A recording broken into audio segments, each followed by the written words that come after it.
Chile semeja el perfil de América del Sur. Aprisionado entre la cordillera de los Andes y las aguas del Pacífico, su territorio forma una estrecha franja de 5.000 kilómetros de longitud, donde se resume un continente.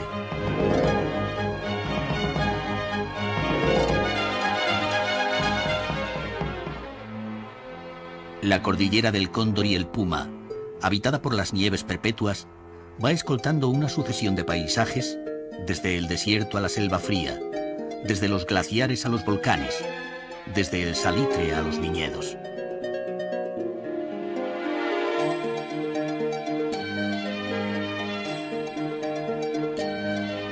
Los viajeros que buscan la autenticidad y los contrastes se encuentran con un país convertido en una gran reserva de la naturaleza virgen, donde todavía es posible la aventura.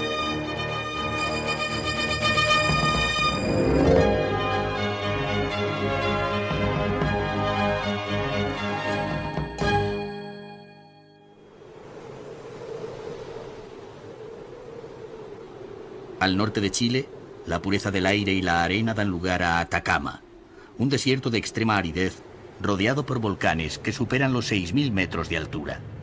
Refugio de culturas ancestrales, entorno misterioso y esotérico, forma parte de la restringida lista de lugares míticos del viajero.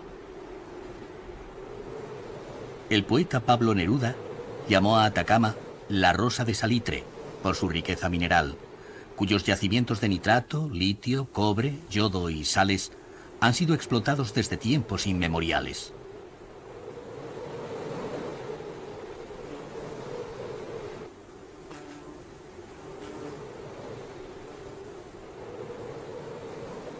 Al recorrer las llanuras calcinadas, se entra de inmediato en el territorio de la aventura. Formaciones geológicas inverosímiles aguardan al borde de los polvorientos caminos. Horizontes perdidos en la lejanía, colosales representaciones del vacío y espejismos lunares convierten a Atacama en un gigantesco teatro donde la naturaleza representa sus espectáculos más sobrecogedores. El amanecer ofrece el único momento del día para presenciar la explosión de los geysers, que lanzan los chorros de vapor de agua hasta 10 metros de altura. El cercano volcán Tatío origina el campo geotérmico a mayor altitud en el mundo.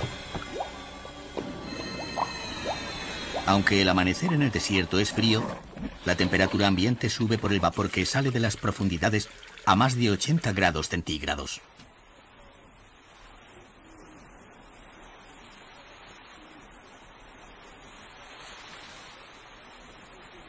Los pozos de agua hirviendo, rodeados de sales minerales, crean anillos de colores cambiantes que resplandecen bajo la luz solar.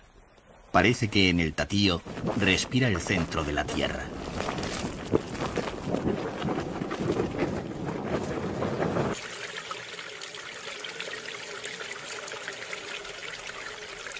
La fuerza telúrica del cinturón de fuego del Pacífico hace enmudecer ante una naturaleza que el hombre no podrá dominar nunca.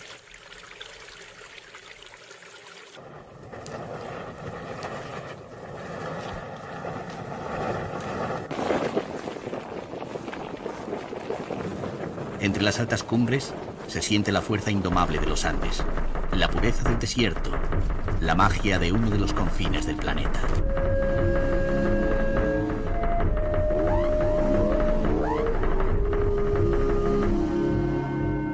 Al temor que genera la experiencia de caminar junto a los geysers del Tatío, le sigue un baño relajante en los pozones termales que mantienen el agua caliente a una temperatura fija. Las montañas de colores cambiantes esconden depósitos minerales, pero también conservan zonas en las que nunca ha llovido y un sinfín de riquezas arqueológicas y manifestaciones del arte rupestre. La colonización tampoco se detuvo ante el desierto, y los conquistadores Almagro y Valdivia llegaron procedentes de Perú. San Pedro de Atacama fue el oasis más poblado y el centro de la administración colonial. Ahora explota un nuevo filón, el turismo, que atrae a los expedicionarios del siglo XXI, hambrientos de aventuras.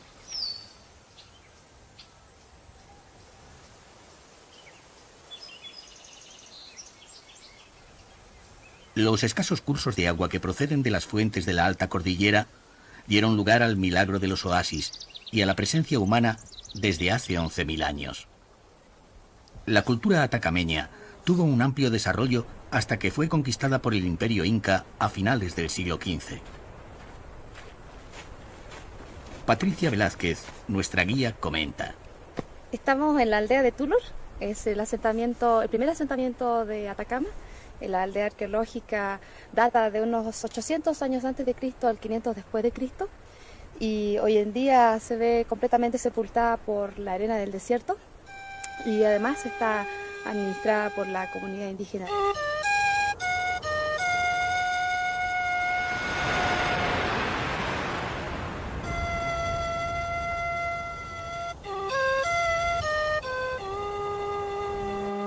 Para los geólogos, el salar de Atacama supone la mayor concentración de potasio y litio del mundo. Para el visitante, se convierte en un espejo que refleja el cielo. El salar pertenece a la Reserva Nacional Los Flamencos, sobre la que se impone majestuoso el volcán Licancabur, escoltado por un cinturón de volcanes, creando un entorno tan sobrenatural que es fácil creer en las numerosas historias de platillos volantes que cuentan los lugareños. En las cimas de los volcanes Licancabur y Copiapó, los incas adoraron a Inti, el dios sol. Cerca, los Andes rozan el cielo con el volcán más alto del mundo, el Ojos del Salado. El hechizo de Atacama se acrecienta en las formaciones salinas que recogen los rayos solares, como si se tratara de poliedros cristalinos. Sopla el viento en las grietas, en las oquedades y en los estrechos serpenteantes por los que se camina sobre la sal.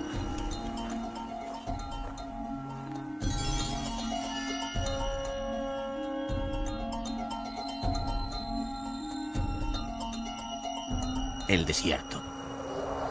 El Valle de la Luna, envuelto en la atmósfera de misterio que rodea los grandes hitos de la naturaleza, hace enmudecer a los visitantes que empiezan a llegar a la caída de la tarde. Atacama se ha convertido en un lugar de culto para un reducido grupo de iniciados que buscan la soledad del planeta.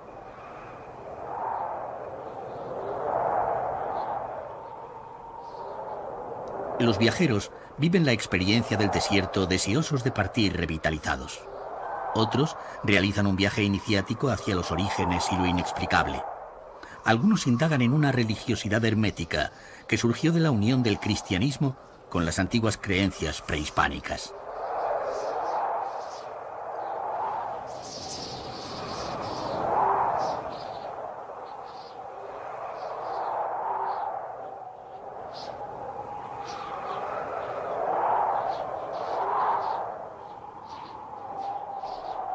Los chamanes todavía mantienen su poder entre una población que posee un abigarrado conjunto de creencias y supersticiones. La magia del desierto consigue que en Atacama la realidad engañe a los sentidos.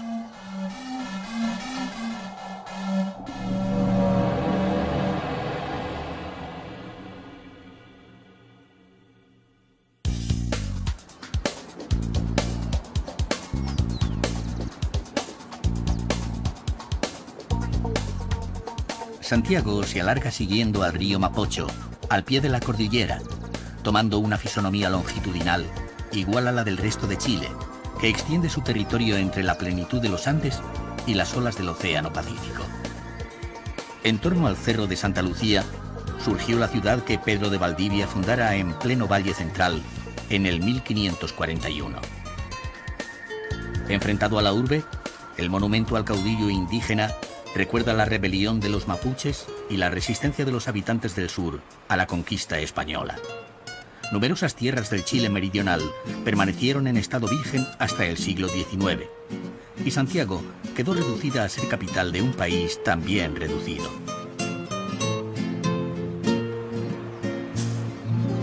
Los terremotos que sufrió Santiago hicieron perder el sentido unitario de la ciudad. Los nuevos edificios se fueron alzando junto a los supervivientes. La capital adquirió así un rostro heterogéneo entre lo antiguo y lo nuevo, convirtiendo la amalgama de estilos en un rasgo de su personalidad. Su mejor muestra es la Alameda, el eje que articula el centro histórico de Santiago. Situada en él, la iglesia de San Francisco se mantiene en pie desde hace más de 400 años, gran superviviente de tantos cataclismos.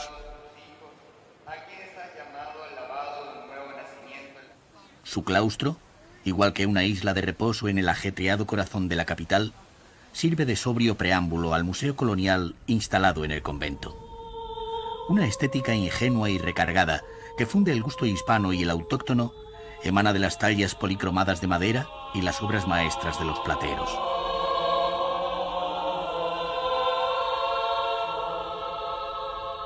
En la gran sala se muestra la mejor colección de pintura cuzqueña del continente. Los impresionantes cuadros representan el nacimiento, la vida, los milagros y la muerte de San Francisco.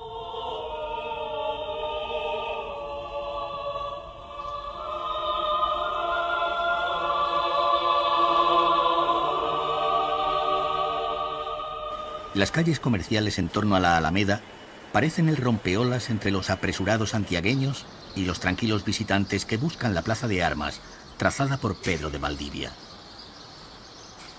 3 catedrales precedieron a la actual, levantada en el siglo XVIII en estilo neoclásico, sobrio y grandioso. La fachada, obra de Joaquín Toesca, inicia los trabajos de este genial arquitecto que embelleció Santiago. Desde su monumento ecuestre, don Pedro de Valdivia parece contemplar los dispares edificios del Correo Central, la Real Audiencia y la Municipalidad, rodeados de los gigantes de acero y cristal. Toda la cultura mediterránea de la plaza fue trasladada a este inmenso rectángulo, que igual que hace 400 años, pertenece a la ciudadanía. Donde estuvieron el patíbulo, el mercado y el mentidero de mil rumores, siempre hay grupos de jóvenes, de provincianos y de pintores callejeros que aguardan a los recién llegados.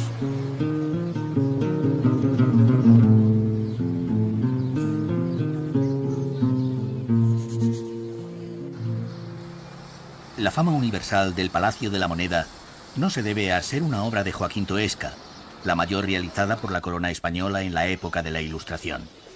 Su imagen dio la vuelta al mundo durante el golpe de Estado del 11 de septiembre de 1973, cuando la sede del gobierno chileno fue atacada y murió el presidente electo Salvador Allende. Y aunque la historia todavía no ha sido escrita, Salvador Allende ha vuelto a la Plaza de la Libertad, donde se alza su monumento en el ángulo más cercano a los despachos que ocupara. Después de la independencia en el año 1810, la capital fue creciendo y poblándose de edificios y monumentos al estilo francés, al mismo ritmo que el Estado chileno iba colonizando las tierras vírgenes y aumentaban las exportaciones. Aunque la melancólica elegancia del Santiago decimonónico ha sobrevivido, la ciudad pertenece a los arquitectos de las últimas décadas, que han elevado los edificios paralelos a las cumbres andinas. En contrapunto, el barrio de Bellavista, de casas bajas repletas de encanto, fue el hogar del poeta Pablo Neruda y sigue siendo el preferido de los artistas y de las fábricas de lapislázuli. Solo en Afganistán y en Chile se extrae esta piedra semipreciosa tan apreciada en joyería. En los talleres se efectúa el pulimento de la piedra y los artesanos consiguen vencer su dureza para engarzarla en oro y plata.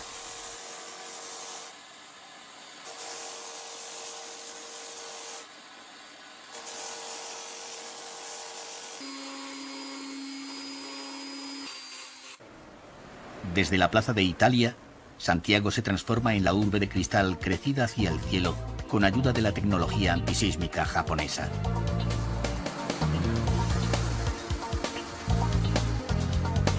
Los barrios elegantes de Providencia, el Golf y Las Condes poseen un cuidado diseño que por fin ha dado a la capital su imagen más unitaria y coherente, dibujando en el cielo un espejo que refleja los altivos colosos andinos.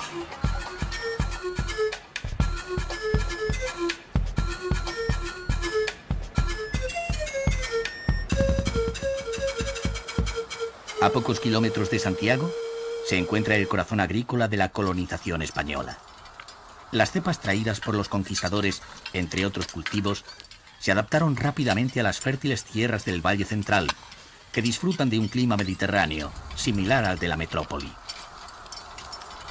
También se adaptó la arquitectura tradicional, que hoy puede verse en las casas patronales de las haciendas dispersas por el entorno.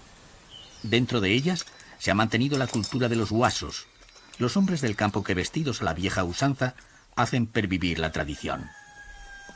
En los últimos años se ha producido una vuelta a las raíces, aumentándose la celebración de rodeos y festivales folclóricos, donde los huasos compiten con el orgullo de estar representando a su hacienda.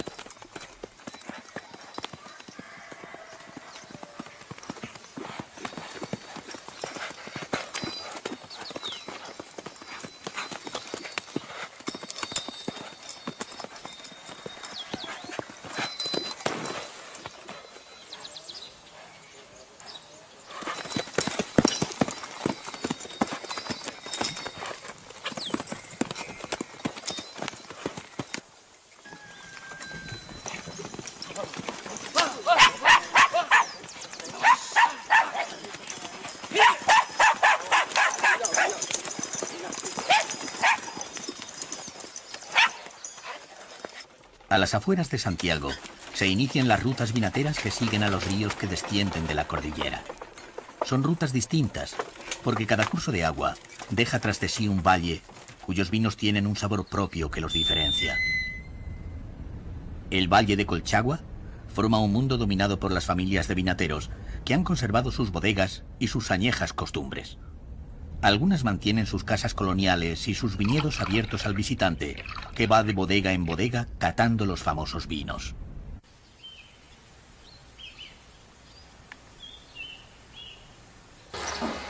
Junto a ellas, los artesanos luchan por sobrevivir en una sociedad en la que resulta difícil pagar un trabajo que no tiene en cuenta las horas que se emplean en tallar la madera o en tejer el mimbre hasta conseguir una pieza perfecta. Como los sombreros camperos de teatina, una fibra vegetal que es trenzada a mano y se aplana con un viejo rodillo. Luego, con la máquina de coser, se unen las trenzas dando forma a los preciosos sombreros. Todo el vino de Colchagua ha enriquecido a Santa Cruz. El oro líquido de Colchagua no solo atrae a los seguidores de Baco, también han llegado importantes inversores extranjeros, sobre todo españoles.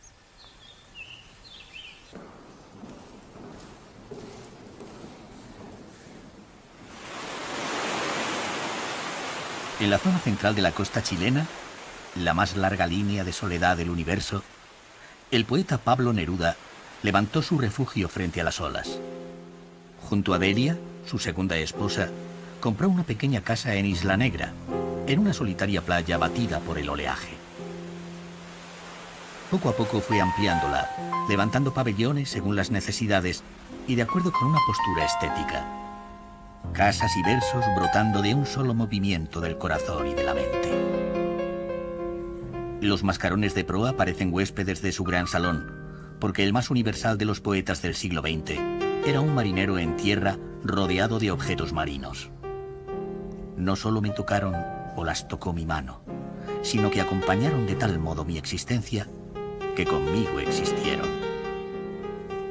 Entre las paredes de cristal, fundiéndose con el paisaje, se encuentra encerrado el mundo simbólico del Premio Nobel.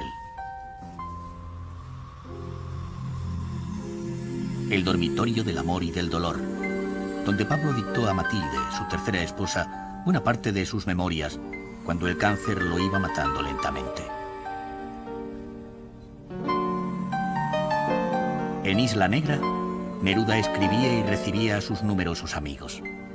La casa está poblada de recuerdos, de ecos de tertulias, de objetos traídos de todo el mundo. Regresé de mis viajes, navegué construyendo la alegría.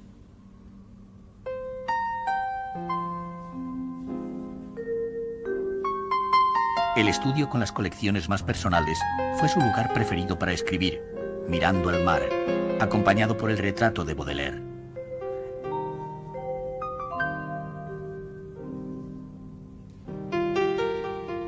En la estilográfica tinta verde, en la chimenea la luz del fuego que movía todas las sombras.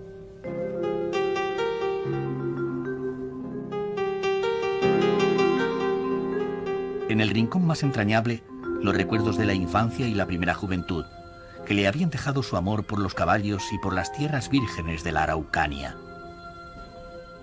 De un madero que flotaba en el mar, hizo la mesa en la que se sentaba a escribir en los días de invierno. no le dio tiempo a terminar la sala dedicada a su mejor colección, la de caracolas. La muerte llegó como un naufragio.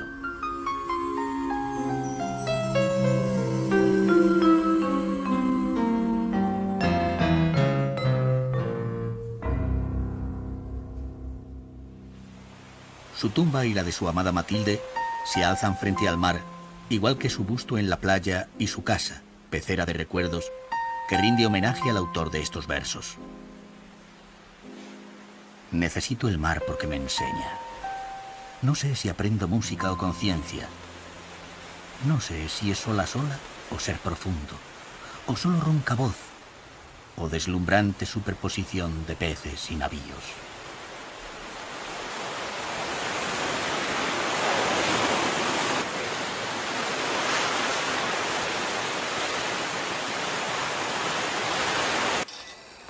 Cerca de Isla Negra, Valparaíso, el mayor puerto chileno, trepa por el circo de colinas asomándose al mar que le da la vida. Su perfecta bahía fue descubierta en el año 1536 por Juan de Saavedra. Hoy siguen llegando los barcos que durante meses faenan en alta mar, pero Valparaíso comenzó a decaer con la apertura del Canal de Panamá, que evitó la circunvalación del continente y el paso por el estrecho de Magallanes.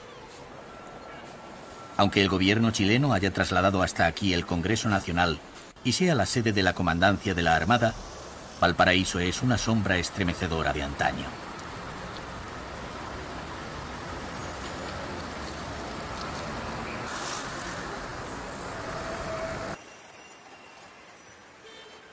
Sus casas de madera se asoman desde las colinas, dejando un laberinto de calles empinadas y zigzagueantes.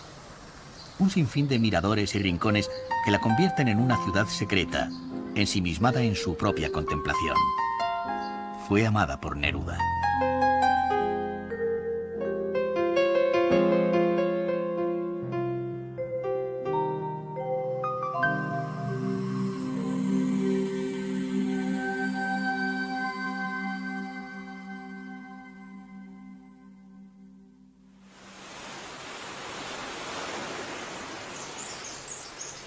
En el profundo sur, a 1000 kilómetros de Santiago, los colosos andinos cierran violentamente el paso a las dulces tierras del Gran Valle Central. De inmediato el viajero penetra en la América Virgen, donde el mundo todavía está formándose, y comprende que los lagos glaciares y los volcanes de cumbres nevadas sirvieran de refugio a los mapuches rebeldes, que terminaron en 1598 con la colonización española al sur del río Biobío. En la región de los lagos se abrió un paréntesis de casi 250 años, que solo permitió crecer al bosque primigenio, y el lago Llanquihue quedó como un espejo solitario reflejando las cumbres volcánicas del Osorno y el Calbuco. El lago Llanquihue despertó del olvido a mediados del siglo XIX, cuando el gobierno exploró las tierras deshabitadas de la zona y propició la llegada de colonos, que esta vez fueron alemanes. En las orillas surgieron pueblos como Frutillar. Hoy sus casas han sido convertidas en pequeños hoteles, restaurantes y tiendas que acogen un turismo minoritario de naturalistas y melómanos que anualmente participan en las semanas musicales de Frutillar.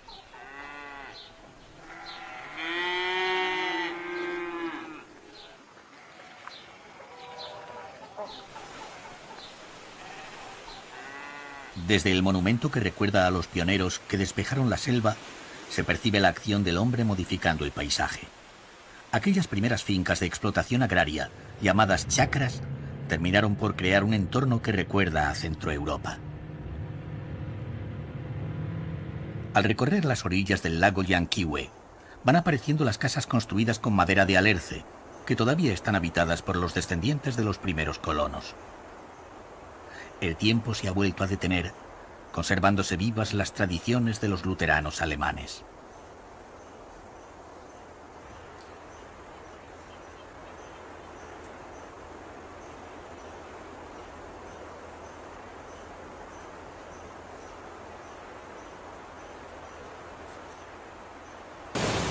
La furia del agua que se estrella contra la lava cristalizada a los pies del volcán Osorno, en los altos de Petrohue, es el primer aviso al viajero de que el bosque valdiviano, la naturaleza incontaminada, aguarda a pocos kilómetros.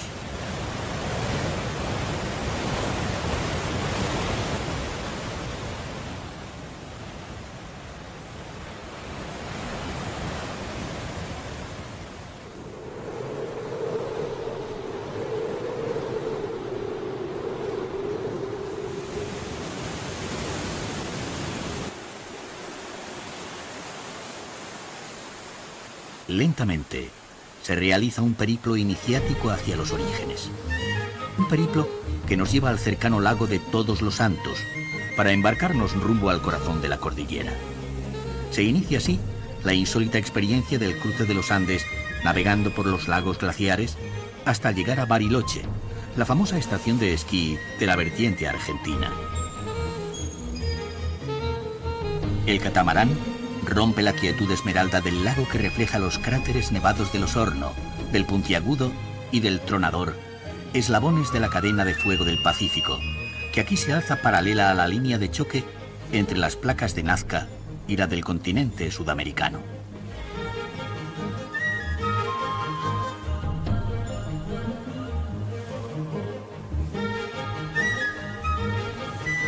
De vez en cuando surge una chacra habitada por lugareños que permanecen unidos a la civilización gracias al barco que les lleva el correo, la comida y las ilusiones. En las orillas se descubre la selva fría del Parque Nacional Vicente Pérez Rosales. Crece la magia de los bosques nunca pisados por el hombre, entregados a la oscuridad de su follaje, a la fuerza de la frecuente lluvia, al susurro de los cursos de agua, al estruendo de las cascadas.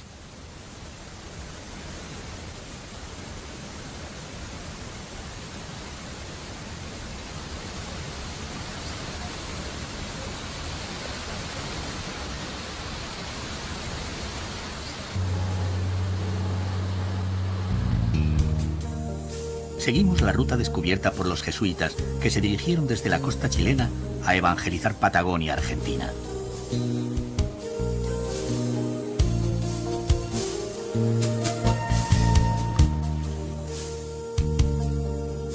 La llegada a Pehulla, después de recorrer el lago de Todos los Santos, marca el primer tramo de la navegación andina. Su hotel decimonónico sirve de descanso para los viajeros que continúan hacia la cercana Argentina, y es el centro de operaciones de quienes parten hacia los misterios de la Gran Cordillera.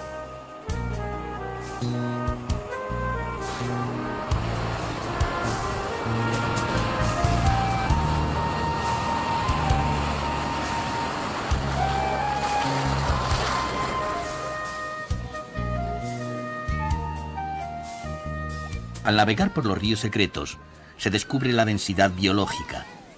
Alrededor cruje la selva, se alzan los helechos gigantes, se aprieta el ciprés, huele a boldo y a laurel, late un mundo desconocido, en el que el hombre es un visitante no deseado.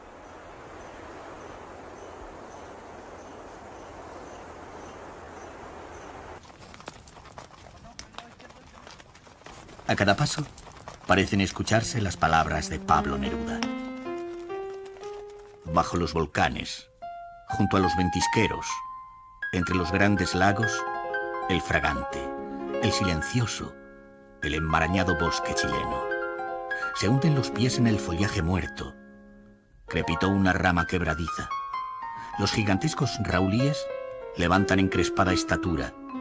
Un pájaro de la selva fría cruza, aletea, se detiene entre los sombríos ramajes. Quien no conoce el bosque chileno, no conoce el planeta.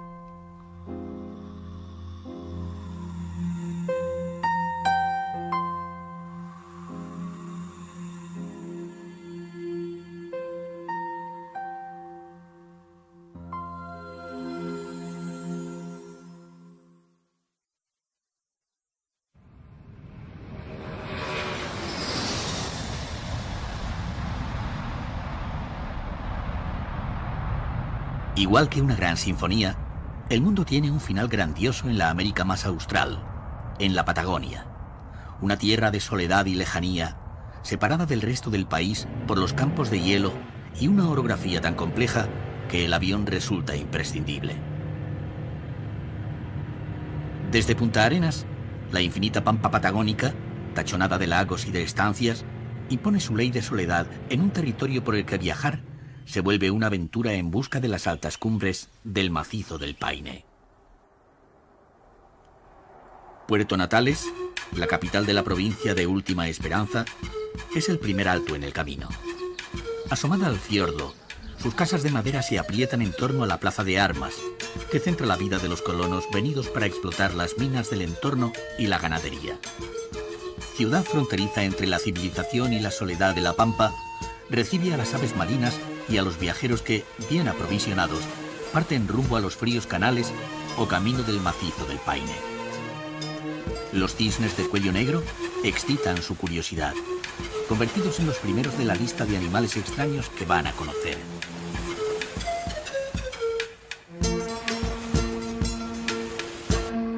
Otra sorpresa nos aguarda en las proximidades, donde los hielos, al retirarse, dejaron impresionantes cuevas como la del Milodón, así llamada porque hace más de un siglo fueron encontrados los restos de un animal prehistórico desconocido.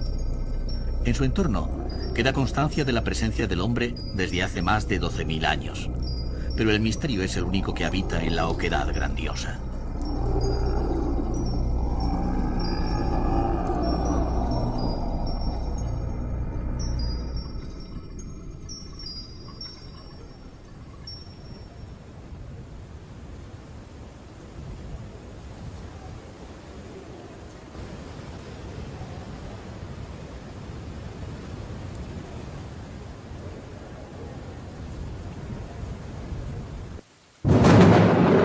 Después de un largo viaje por caminos de tierra, se impone la presencia del gran hito geográfico del extremo del mundo. Algunos pequeños hoteles y una infinidad de caminos han abierto al visitante las indomables montañas en las que, a pie, a caballo o en vehículos todoterreno, pueden alcanzarse los rincones más escondidos del coloso.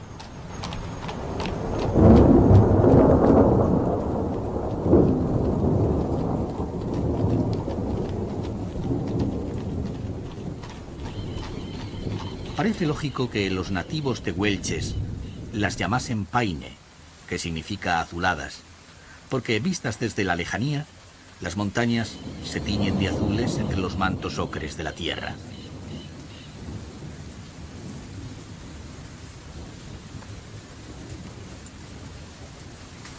Torres y fortalezas que se alzan como un retazo de naturaleza salvaje preservado por la mano del hombre, que primero lo declaró Parque Nacional y luego reserva de la biosfera de la UNESCO.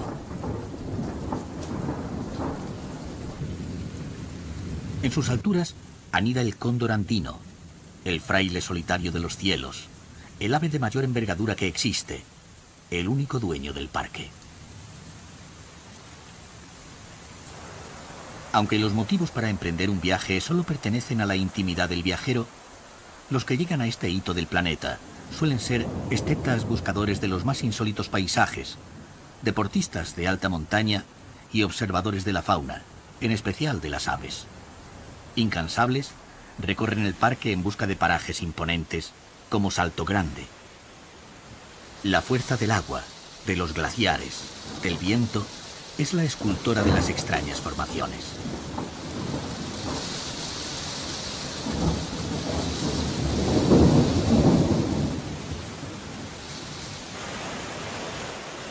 La pasión de los naturalistas se desata ante las especies endémicas, ante los bosques de lengas y de coigües, los arbustos de calafate y de ciruelillo y las flores de vivos colores que han vencido a la nieve. El silencio rodea los lagos y lagunas donde viven los patos, los idílicos cisnes de cuello negro y los gansos silvestres como los caiquenes.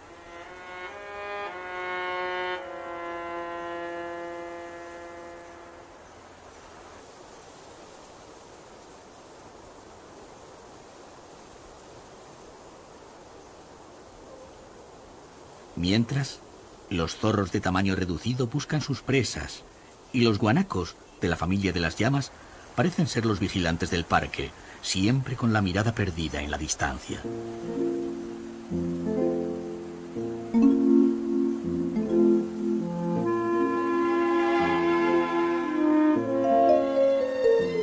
Otros curiosos habitantes, los ñandúes, Llaman la atención y no faltan teorías para explicar la presencia en estas latitudes de los primos hermanos de las avestruces.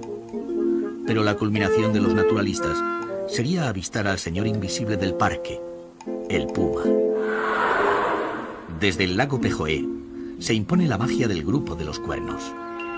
La extraña morfología del macizo, que alcanza una altura máxima de 3.248 metros, se explica por su dualidad. Por un lado, se encuentra el granito solo, pero algunas cumbres todavía conservan por encima del granito la roca sedimentaria original, que produce extrañas formaciones como las del conjunto de los cuernos o la del Cerro Fortaleza. El hielo milenario lame al macizo del Paine por su vertiente occidental. Cientos de kilómetros de hielo separan estas tierras del Pacífico y forman el campo de hielo sur, residuo gigantesco de la última glaciación. Un campo de hielo que extiende sus brazos azulados por los valles y lagos, dando lugar a los glaciares de la zona. El Grey se deja contemplar desde la altura y es posible acercarse a sus icebergs que flotan en el lago y mueren junto a la playa, casi besando los pies del viajero. Ante la fría belleza de sus formas, crece la soledad y el silencio.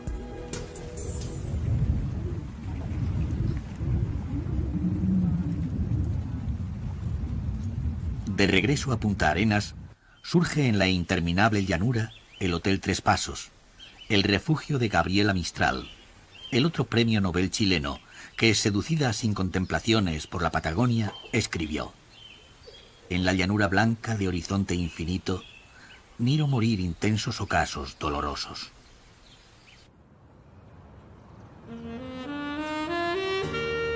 El viaje hacia los confines se asoma al estrecho de Magallanes desde Punta Arenas, la capital más austral del mundo.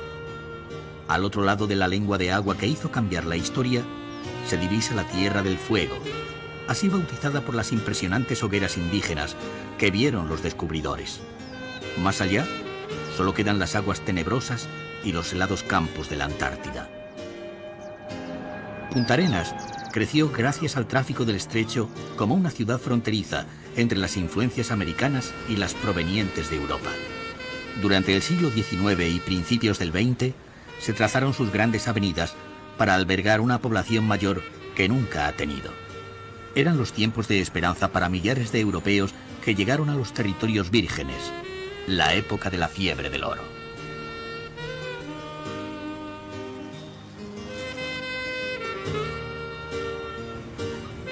Desde su monumento, Hernando de Magallanes mira al estrecho que descubrió el 21 de octubre de 1520. Era el ansiado paso que une el Atlántico con el otro océano, al que llamó Pacífico. Se abría así la nueva ruta de las codiciadas especias. Por fin se podía dar la vuelta al mundo. El monumento recuerda también a aquellos indígenas australes que veían a la luna como la hija del cielo. Pese a los esfuerzos de los misioneros de la orden salesiana por salvarlos, desaparecieron ante los intereses de Europa y de los grandes estancieros.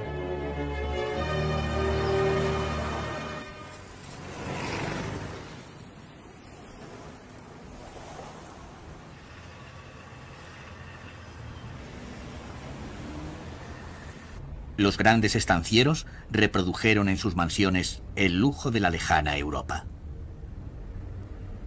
Pero no pudieron evitar la decadencia que se inició con la apertura del Canal de Panamá. Sin embargo, la ciudad de los pioneros tuvo un nuevo golpe de suerte a mediados del siglo XX, con el descubrimiento de petróleo en Tierra de Fuego y en Patagonia. Ahora Punta Arenas tiene el rostro común de todas las sociedades que están en proceso de formación sobre los territorios vírgenes. Y este rostro es multiétnico.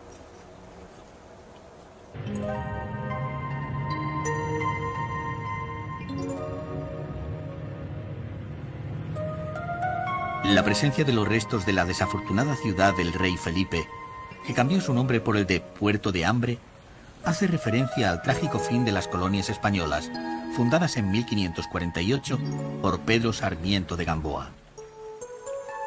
Sus pobladores, abandonados a su suerte por la corona, murieron de hambre unos años antes de que se reconociera la importancia del estrecho de Magallanes. Fuerte Bulnes, fue levantado cuando en 1843 la goleta Ancud atracó en la bahía adyacente a Puerto Hambre, tomando el Estado chileno posesión del Estrecho de Magallanes. Naufragios y leyendas jalonan este paso mítico al que llegó Carlos Darwin para estudiar a lobos marinos, pingüinos y orcas. Sin embargo, no entendió la cultura indígena, condenándola injustamente a ser el eslabón perdido.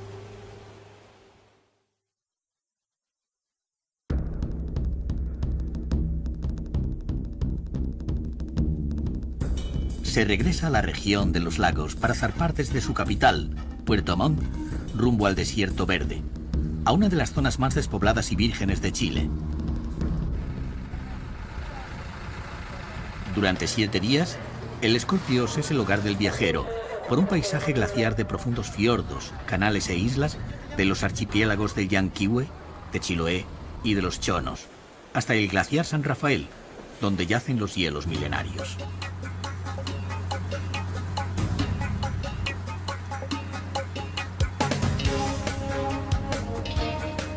La travesía se interrumpe en la isla de Chiloé, que mantiene un profundo mestizaje de la cultura mapuche y la española.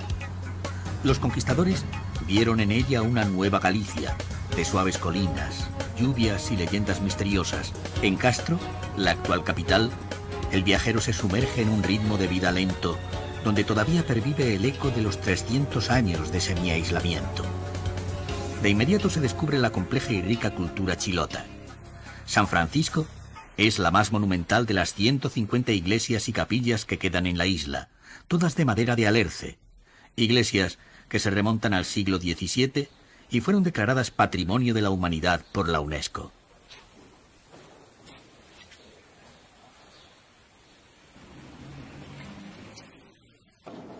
Durante este largo periodo de aislamiento, se desarrolló una cultura en la que el elemento indígena se fundió con los colonizadores españoles. Una cultura que pervive en un sinfín de creencias arcanas, organizaciones comunales, instrumentos de trabajo y una artesanía repleta de fuerza y color, de personalidad propia.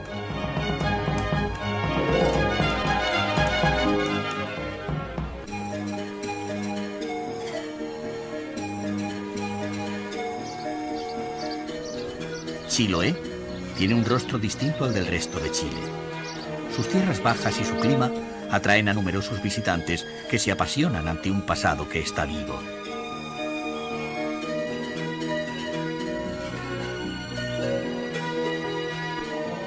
Llamada el Jardín de la Iglesia, por la profunda evangelización que en ella realizaron los jesuitas, Chiloé fue el gran centro de expansión del catolicismo, desde la pampa argentina hasta las tierras del sur, habitadas por los pueblos autóctonos.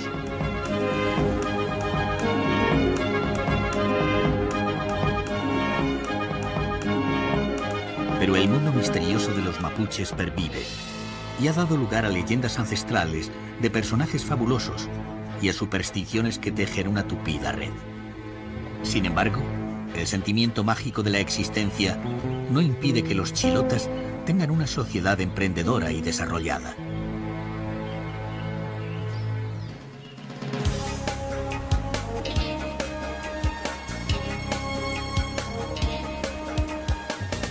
Después de atravesar el Golfo de Corcovado, cuyas corrientes hicieron que durante siglos fuese una barrera geográfica a la expansión europea, se llega a Puerto Aguirre. Los niños esperan a los viajeros para llevarlos ante las casas de los pescadores, habitantes de un territorio virginal que posee algunos de los paisajes más sobresalientes del sur chileno.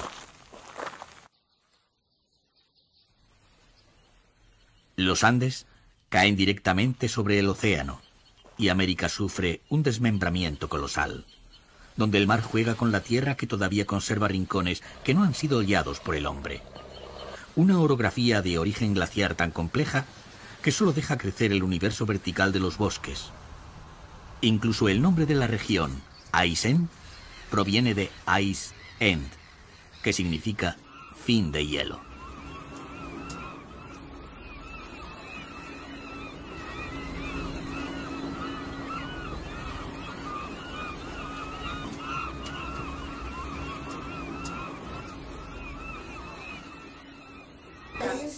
Hasta la Virgen.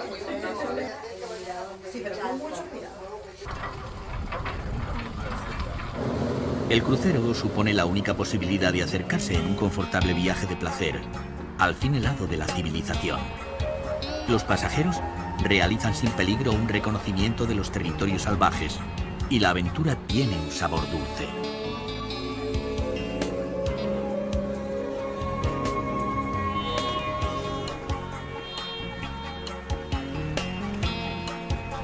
Quitralco en mapuche significa aguas de fuego. Las aguas termales son aprovechadas con fines recreativos y terapéuticos, pudiéndose tomar baños al aire libre en una de las zonas más despobladas que existen.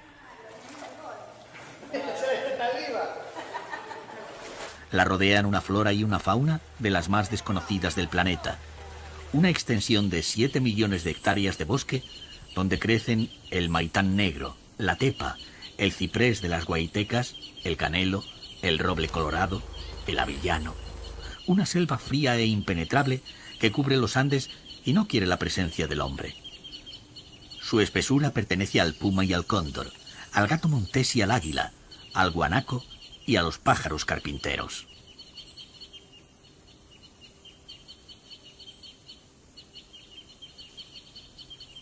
Quitralco forma parte de un turismo de colonización y conquista en territorios vírgenes que da lugar a lujosas ínsulas, donde es posible descansar y disfrutar de la gastronomía criolla.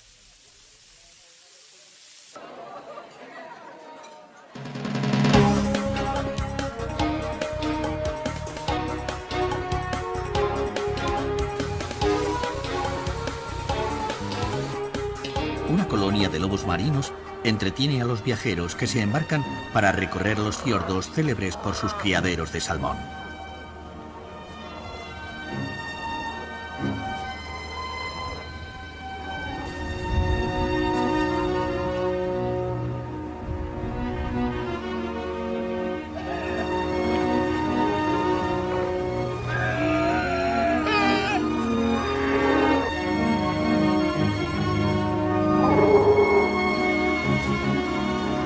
Al ritmo lento de la navegación, el mundo austral se abre en el archipiélago de los Chonos, uno de los más grandes del planeta. En sus tortuosos canales se refugiaban los barcos piratas y crecieron leyendas de naufragios y grandes tormentas. Su población original, los Chonos, vivían del pescado, de las ballenas varadas y de los lobos marinos. Su pericia en estos mares los convirtió en una ayuda excepcional para los navegantes europeos que realizaron expediciones científicas en la costa del Pacífico, pero se extinguieron hacia 1870. Los misioneros consiguieron salvar a algún grupo llevándolo a Chiloé. Sin embargo, la desaparición de los indios australes prosiguió hacia el sur imparable.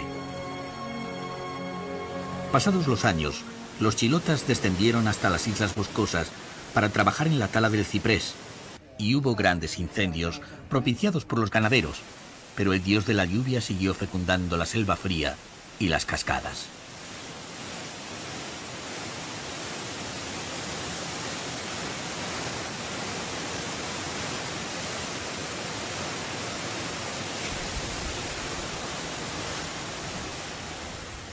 La navegación prosigue más allá del límite, en un mar de aventuras donde la naturaleza se convierte en un territorio mítico que apenas conoce la presencia del hombre.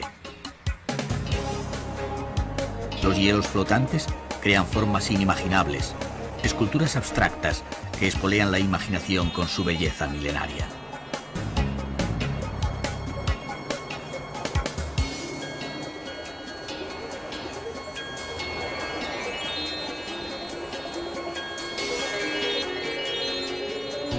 El coloso está cerca, el final del viaje se aproxima. Los icebergs aparecen como los primeros testigos del río de hielo que se precipita al Océano Pacífico. En un escenario sobrecogedor, se asiste al espectáculo de una fuerza desatada de la naturaleza. El glaciar San Rafael desciende majestuosamente desde el campo continental de hielo norte, con sus 350 kilómetros cuadrados de extensión. Hielos que se asientan en las cimas de los Andes australes y que dan lugar a 19 ventisqueros y a una de las mayores reservas de agua dulce del planeta.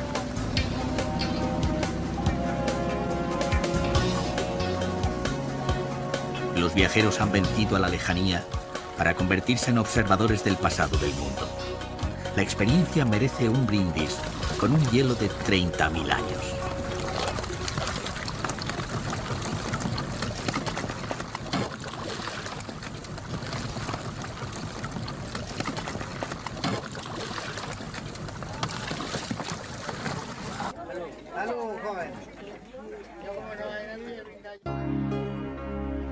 Dos eternidades se juntan: el verdor perenne de los bosques y el blanco eterno del glaciar.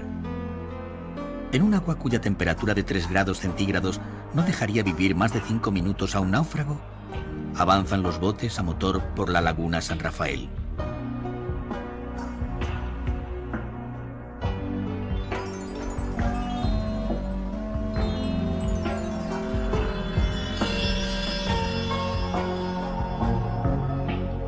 Las extrañas figuras de los icebergs, de los que solo vemos una décima parte, aumentan la intensidad de su coloración cuanto más nublado esté el día.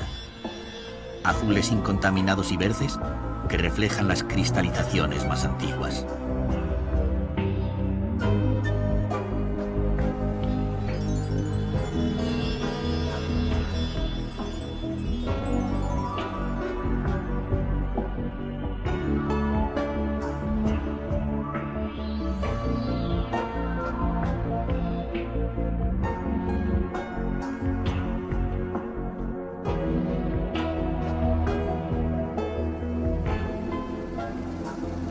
El capitán del Scorpios, el señor Cochifas, comenta: este glaciar fue descubierto en el año 1620 por el navegante español don Juan García, que zarpa de Castro con 3 frágiles piraguas y descubre este hermoso paraje.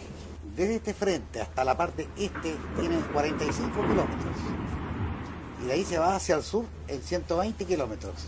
Los témpanos flotan al 10%, los colores se deben a la enorme cantidad de oxígeno concentrado y la baja temperatura, tal vez congelado a más de 80 grados bajo cero. Los derrumbes de las torres de hielo acrecientan la sensación de estar robando una imagen secreta del planeta.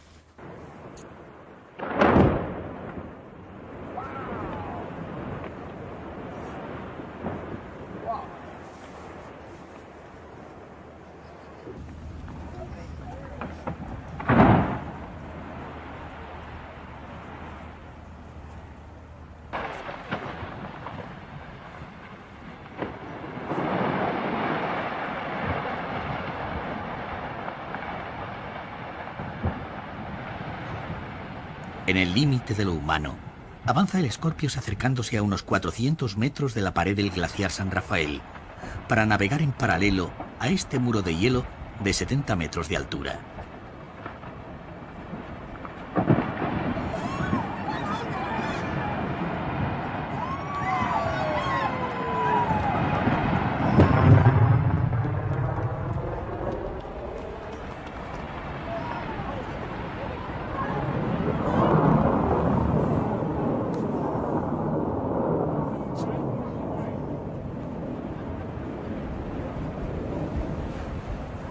El silencio helado de los campos se interrumpe cada cierto tiempo con el tronar de su avance atávico.